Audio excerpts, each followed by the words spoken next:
Hello, in front of me I have Samsung S25, and in this video I'm going to tell you, does this phone have Bixby? Okay, so quick answer is yes, this phone has Bixby, and now let me also show you how to enable it. So first option is from the home screen. You should have defaultly created a Samsung folder. Simply click on that, and in here we have the Bixby. That's one of the ways how we can launch it. In here we can type to our Bixby, and also we can use the shortcut.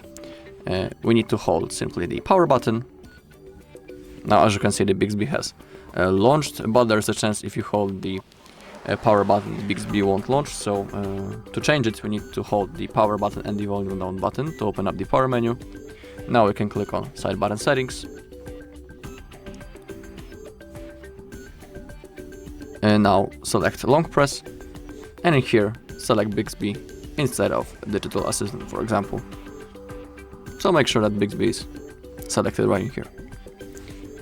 Alright, and that's all in this video. Thank you all for watching. If you found this video helpful, please leave a like, comment and subscribe.